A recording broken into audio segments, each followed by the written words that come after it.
사랑하는 전국교회 성도 여러분, 한 주간 평안하셨습니까? 또 사모하는 마음으로 예배 자리에 나오신 여러분들에게 하나님의 귀한 은혜가 임하기를 간절히 소망합니다. 오늘은 부활의 주님을 만난 사람이라는 제목으로 함께 은혜를 나누고자 합니다. 우리가 절기에 대해서 이야기할 때 많은 절기가 있지만 또 대림절, 사순절, 부활절, 또 성령, 강림절, 대표적인 우리 기독교 절기로 알고 지키고 있습니다. 대림절은 우리가 잘 아는 것처럼 예수 그리스도의 탄생을 기념하는, 성탄을 준비하고 또 다시 오실 그 예수 그리스도를 기다리는 절기로서 이 대림절을 시작으로 한 해의 절기가 시작이 됩니다. 사순절은 부활절까지 주일을 뺀 40일 동안 주님의 고난과 십자가를 묵상하는 절기인데요, 한국 교회는 이 사순절을 참 잘 지킵니다. 그런데 이 부활절은 이 부활절 하루 우리 주님 사셨네 하고 끝나버리는 느낌이 있습니다. 그러나 여러분, 부활절도 부활절 하루로 끝나는 것이 아니라 부활 기쁨의 50일이라는 절기가 있습니다. 예수님께서 부활하시고 또 성령 강림 주일까지 이 50일의 기간을 부활 기쁨의 50일로 해서 부활절 절기를 지켜왔는데요, 부활의 기쁨과 소망이 우리의 삶뿐만 아니라 우리의 마음과 또 우리의 생각을 지배하여서 부활이, 그 주님의 부활이 우리의 아무런 상관이 없는 사건이 아니라 오늘을 살아가는 우리의 생각과 감정과 삶의 방향을 붙들어주는 살아있는 그런 능력이 되기를 소망합니다. 그래서 여러분, 우리가 죽겠다 이렇게 하지 마시고 요거를 바꿔서 죽게 있다. 좀 라임이 괜찮지 않습니까? 죽겠다가 아니라 죽게 있다 이렇게 하시기를 바랍니다. 사망 권세를 이기시고 부활하신 주님이십니다. 이보다 더 큰 능력과 소망이 어디에 있겠습니까? 그러니 우리의 모든 소망과 능력 오직 부활하신 주님께 있음을 확신하며 그 부활하신 주님과 함께 소망의 삶, 능력의 삶 살아가는 우리 전생의 모든 성도님들이 다 될 수 있기를 간절히 소망합니다.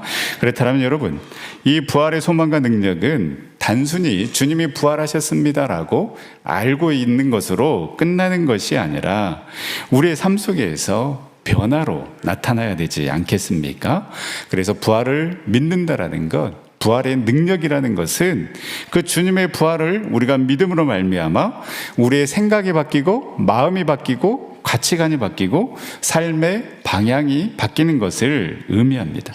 오늘 본문에는 예수 그리스도의 그 죽으심과 부활을 분명히 믿고 변화를 받아 수많은 사람들을 예수님께로 돌아오게 한 사람이 나옵니다. 바로 그 사람은 바울입니다. 이 사도 바울은 예수 그리스도의 죽으심과 예수님의 부활을 의심 없이 믿었습니다. 바울이 이 예수님의 죽으심과 예수님의 부활을 분명히 믿을 수 있었던 근거는 성경에 예언된 것이 성취된 것이기에 내가 온전히 믿을 수 있었다라고 고백하고 있습니다. 우리 고린도전서 15장 3절에서 4절 말씀 우리 다 같이 함께 읽어보도록 하겠습니다. 내가 받은 것을 먼저 너희에게 전하였노니 이는 성경대로 그리스도께서 우리 죄를 위하여 죽으시고 장사 지낸 바 되셨다가 성경대로 사흘 만에 다시 살아나사. 아멘. 바울이 받았고 또 바울이 전한 그 복음은 무엇입니까? 그리스도께서 우리 죄를 위해서 죽으시고 장사 지낸 바 되셨다가 사흘 만에 부활하셨다는 것, 바로 이것이 바울이 받은 복음이고 또 바울이 전한 복음이었습니다. 여러분, 진짜 복음은 예수 그리스도가 인간의 몸을 입고 이 땅에 오셔서 나를 위해 십자가에 죽으시고 또 3일 만에 부활하셔서 그 부활하신 주님 때문에 내가 제사함을 받고 또 영원한 하늘나라를 기대하며 살아갈 수 있다라는 것. 그래서 이 사실 때문에 이 땅에서의 고난도 힘듦도 이겨내며 소망 중에 거하며 살아갈 수 있는 힘과 능력이 우리에게 있다라는 것. 여러분, 이것이 진정한 축복이요 복음이 되는 줄 믿습니다. 이 복음의 핵심은 예수 그리스도의 죽음과 부활에 있는 것이지 세상적인 축복에 있는 것이 아닙니다. 여러분, 이 복음을 단순히 세상적인 축복으로 대체해버리면 우리는 흔들릴 수밖에 없고 늘 쫓기는 삶을 살아갈 수밖에 없습니다. 그러나 우리가 이 복음의 능력을 경험할 때 우리는 자족하며 감사하며 살아갈 수 있는 것입니다. 왜입니까? 이미 놀라운 축복과 은혜를 받았기 때문입니다. 바울은 이 복음, 즉 예수께서 십자가에 죽으시고 장사 지낸 바 되셨다가 3일 만에 부활한 것은 우연히 생긴 사건이 아니라 이미 몇백 년 전부터 구약 성경에 예언된 것이 성취된 것이다라고 이야기합니다. 그래서 바울은 내가 예수님의 부활을 추호도 의심 없이 믿었노라 이야기하고 있습니다. 그리고 바울은 이 예수님의 죽으심과 부활은 역사적인 실제 사건이기 때문에 분명히 믿게 되었다라는 것입니다. 그 증거로 바울은 예수님의 부활을 경험한 부활 증인들을 소개하고 있습니다. 여러분, 누가 지어내거나 꾸며내서 이야기한 사건과 실제적으로 일어난 사건의 차이점은 무엇입니까? 그것은 증인이 있느냐 없느냐의 차이입니다. 어떤 사건을 목격한 사람들이 있다라면 여러분, 그 사건은 꾸며낸 이야기가 아니라 실제 일어난 이야기가 되는 것입니다. 고린도전서 15장 5절에서 8절 말씀에 보면 예수님의 부활을 목격한 사람들이 나옵니다. 베드로부터 시작해서 12제자, 그리고 500의 형제, 야고보 모든 사도에게 보이셨고 마지막에는 만삭되지 못한 그 바울 자신에게도 보이셨다라는 것입니다. 우리가 잘 아는 것처럼 처음에 사도 바울은 예수님의 부활을 믿지 않았습니다. 오히려 부활을 증거하는 사람들에게 증오를 가지고 있었던 사람이었습니다. 그래서 예수 믿는 사람들을 잡아 가두려고 구속영장을 가지고 다메섹으로 향합니다. 그렇게 살기 등등하여 가고 있던 중에 너무나도 큰 빛이 바울에게 임하면서 바울은 그 다메섹 도상에서 거꾸러지고 맙니다. 주여 니 시온이이까? 그때 예수님께서 말합니다. 나는 네가 핍박하던 예수라. 바울의 입장에서 보면 저 예수는 십자가에 못 박혀서 분명히 죽었는데 어떻게 멀쩡히 살아있어서 지금 나에게 말을 건단 말인가? 바울 입장에서는 이해할 수 없었습니다. 그러나 그 다메섹 도상에서 부활하신 주님을 만나 바울은 변하기 시작합니다. 그의 사고, 그의 믿음, 세계관이 다 바뀌기 시작했고 영적인 신분의 변화를 경험하게 되었습니다. 그러면서 나도 그 부활의 증인이다라고 지금 고백하고 있는 것입니다. 그런데 바울은 여기에서 그치지 않습니다. 더 중요한 것은 내가 그 부활하신 주님을 만남으로 인해서 어떻게 변화되었는지를 이야기하고 있습니다. 여러분, 부활의 능력이 어디에 있습니까? 성경의 예언의 성취, 수많은 증인들이 있다라는 것도 부활의 능력이지만 진짜 부활의 능력은 내가 그 부활하신 주님을 만남으로 내 삶이 변화되고 전과는 완전히 다른 삶을 살아가는 것, 바로 이것이 부활의 능력, 부활하신 주님을 만난 사람의 변화라고 할 수 있습니다. 이제 바울은 내가 부활하신 주님을 만난 이후에 어떻게 변화되었는지 자신의 이야기를 하고 있습니다. 부활의 주님을 만난 사람은 어떠한 사람입니까? 첫 번째로 부활의 주님을 만난 사람은 주님은 커 보이고 나는 작아 보이게 되는 그 변화를 경험한 사람입니다. 우리 9절 말씀 우리 다 같이 한번 읽도록 하겠습니다. 나는 사도 중에 가장 작은 자라 나는 하나님의 교회를 받게 하였으므로 사도라 칭함받기를 감당하지 못할 자니라. 아멘. 바울은 예수님을 만나기 전에는 자신이 큰 사람이었습니다. 자신이 큰 사람이었고 자신이 대단한 사람이었다라고 생각했습니다. 그런데 사실 여러분, 우리가 잘 아는 것처럼 바울은 객관적으로 봐도 대단한 사람이었습니다. 빌립보서 3장에 보면 그 바울의 이력이 쭉 나옵니다. 그리고 바울은 그 당시에 최고 학부라고 할 수 있는 가말리엘의 문화생이었습니다. 유대인 사회에서는 최고의 권위를 인정해주는 그 모든 조건들을 바울은 가지고 있었습니다. 분명 유대교의 최고 종교 지도자가 될 것이 확실한 사람이었을 것입니다.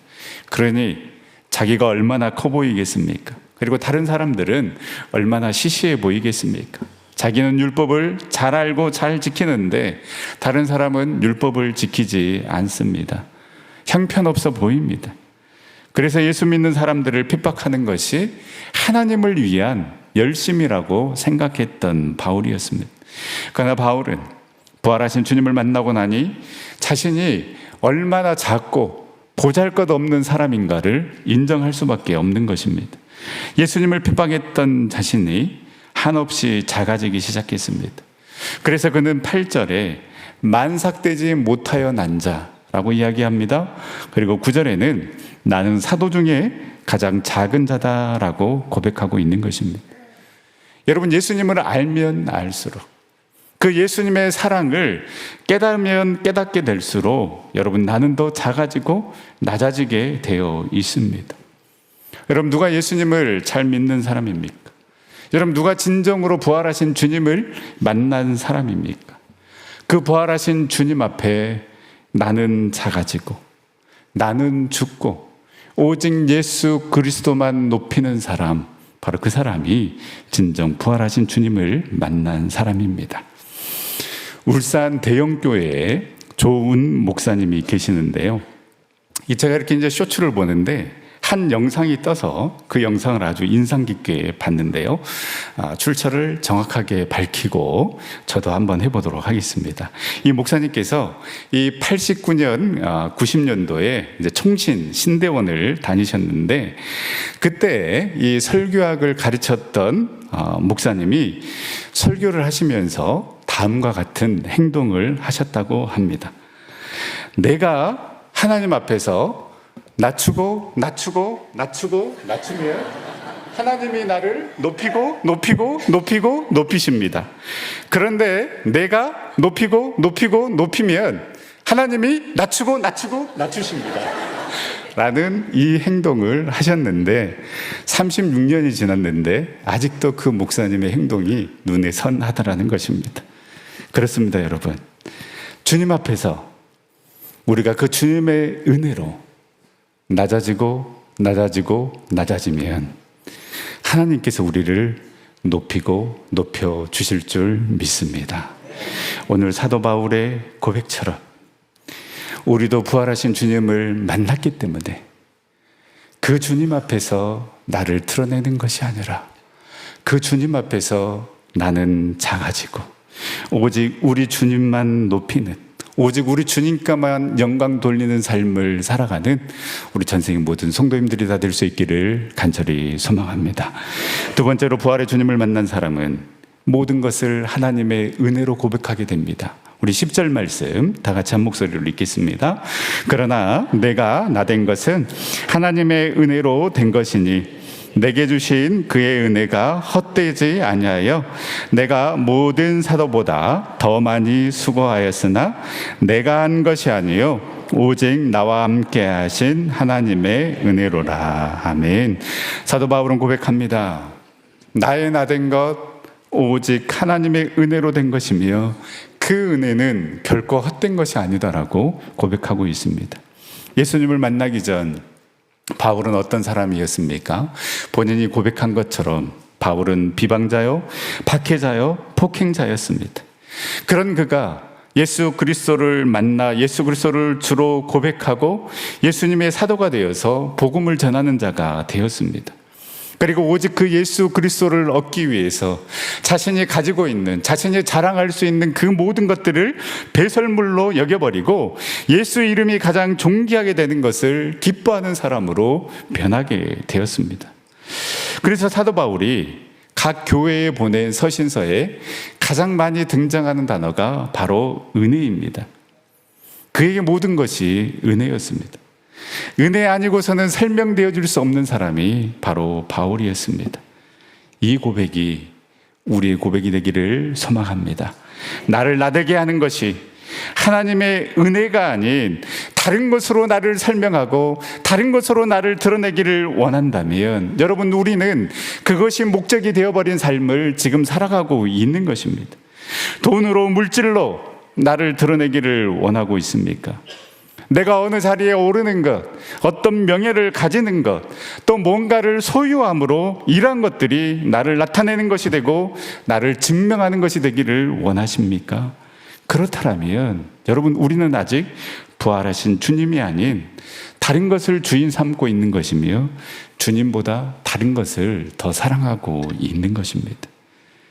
바울이 무언가를 얻었기 때문에, 어디에 올랐기 때문에 바울은 내가 은혜를 받은 사람이다라고 이야기하고 있지 않습니다. 나 같은 죄인 살려주시고 나를 자녀 삼아주시고 복음 전할 수 있는 그러한 사도로 나를 삼아주신, 여기까지 이끌어주신 그 자체가 하나님의 은혜요, 그 주님 한 분만으로 만족할 수 있고 그 주님을 예배할 수 있는 것만으로도 은혜요, 감사요, 축복이다라고 고백하고 있는 것입니다. 은혜 아닌 것이 없고 감사 아닌 것이 없고 축복 아닌 것이 없는 삶, 그래서 늘 기뻐하고 감사의 삶을 살아갈 수밖에 없는 자가 바로 부활하신 주님을 만난 자입니다. 저와 여러분이 그 부활하신 주님을 만났기에, 부활하신 주님을 진정으로 믿기에 나의 나됨은 오직 하나님의 은혜로 된 것입니다라고 그렇게 고백하며 그 주님의 은혜 안에 거하는 복된 삶을 살아가는 우리 전생의 모든 성도님들이 다 될 수 있기를 간절히 소망합니다. 또한 마지막으로 부활의 주님을 만난 사람은 어떤 사람입니까? 더 많이 수고하여 그 부활하신 주님을 전파하는 사람입니다.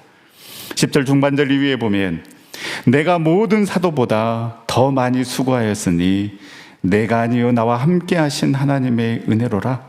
그러므로 나나 그들이나 이같이 전파하며 너희도 이같이 믿었느니라. 바울은 그 부활하신 주님을 믿고 만나게 되니 모든 것이 은혜로 보입니다. 너무 감사합니다. 그를 감옥에 집어넣어도 그의 기쁨을 막을 수가 없고 그의 찬송과 기도를 막을 수가 없었습니다.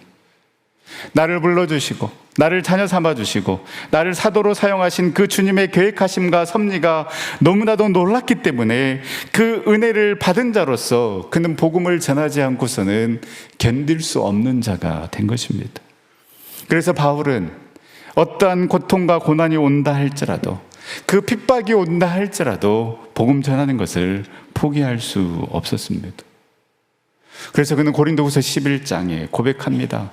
내가 수고를 넘치도록 하고 옥에 갇히기도 하고 매도 수없이 맞아 여러 번 죽을 뻔하였고 3번 파산하고 일주일 깊은 바다에서 지낸 적도 있고 수많은 위협을 당하고 줄이고 목마르고 여러 번 굶고 춥고 헐벗었노라고 고백하고 있습니다. 그렇지만 그는 이 복음 전하는 것을 포기할 수 없었습니다. 그렇게 많은 고난과 고통을 견뎌가면서 그 수많은 지역을 돌아가며 3번에 걸쳐서 전도 여행을 했습니다. 이제는 실만도 한데 그는 멈추지 않았습니다. 그 모든 전도 여행을 마치고 예루살렘으로 가고자 합니다. 밀레도에서 에베소 장로들이 말립니다. 당신 지금 예루살렘으로 가면 잡혀서 죽습니다. 가지 마십시오라고 해도 그는 예루살렘으로 갑니다. 그에게는 또 다른 교회, 즉 로마로 가서 복음을 전하고자 하는 열정과 사명이 있었기 때문입니다. 그래서 우리가 잘 아는 사도행전 20장 24절에 내가 달려갈 길과 주 예수께 받은 사명 곧 하나님의 은혜의 복음을 증거하는 일을 마치려 하면은 나의 생명조차 조금도 귀한 것으로 여기지 아니하노라. 부활하신 주님을 만났기에 이제 목숨조차도 두려워하지 아니하고 오히려 목숨을 걸면서 복음을 전하는 자가 된 것입니다. 복음을 전하라고 해서 전한 것이 아니라 전할 수밖에 없었기 때문에 바울은 복음을 전한 것입니다. 하라고 해서 하는 것도 참 귀하지만 그러나 여러분, 이러한 섬김과 봉사는 한계가 있습니다. 금방 지치게 되어 있고 상처받게 되어 있고 사람을 의식하게 됩니다. 그러나 진짜 부활하신 주님을 만난 자는 하라고 하지 않아도 오늘 바울의 고백처럼 그 누구보다도 더 많이 수고하고 헌신하는 자입니다. 이런 사람은 사람에게 상처받지 않습니다. 누가 알아주지 않아도 우리 주님 아시니 그저 내 할 일을 할 뿐입니다. 여러분, 이런 사람이 부활하신 주님을 만난 사람입니다. 어디 바울뿐입니까? 주님의 부활을 경험하고 목도한 예수님의 제자들 또한 마찬가지였습니다. 이들은 겁쟁이였고 배신자들이었습니다. 스승의 죽음 앞에서 두려워서 아무것도 하지 않았던 자들이었지만 부활하신 주님을 만난 후에 그들은 핍박을 두려워하지 아니하고 죽음을 두려워하지 아니하고 오히려 복음을 전하다가 순교의 자리까지 기꺼이 나아갔던 자들이 된 것입니다. 무엇 때문입니까? 어떻게 이들이 이렇게 변화되어서 복음을 전할 수 있었습니까? 시켜서 하라고 했다라면 이들은 중간에 포기했을 것입니다. 그러나 이들이 이렇게 할 수 있었던 이유는 단 한 가지, 부활하신 주님을 만났기 때문입니다. 저와 여러분 또한 부활하신 주님을 만남으로, 아니 이미 그 부활하신 주님을 만났기에 복음을 부끄러워하지 아니하고 담대하게 복음을 전하는 그 부활 증인의 삶을 살아가는 우리 전생의 모든 성도님들이 다 될 수 있기를 간절히 소망합니다. 또한 그 부활하신 주님을 만났기 때문에 그 살아계신 주님이 우리 교회 가운데, 내 삶 가운데 역사하시기 때문에 사람 때문에 실망하지 아니하고 누가 알아주지 않는다 할지라도 실망하지 아니하고 더 많이 수고하고 더 많이 헌신할 수 있는 우리 전생의 모든 성도님들 다 될 수 있기를 간절히 소망합니다. 미국의 워터게이트 사건을 여러분 잘 아실 것입니다. 1972년 6월 닉슨 대통령의 측근이 닉슨의 재선을 위한 공작의 일환으로 워싱턴의 워터게이트 빌딩에 있는 민주당 본부에 침입하여 도청 장치를 설치했던 미국 역사상 최대의 정치 스캔들입니다. 이 사건이 일어났음에도 불구하고 닉슨은 선거에서 압승을 거둡니다.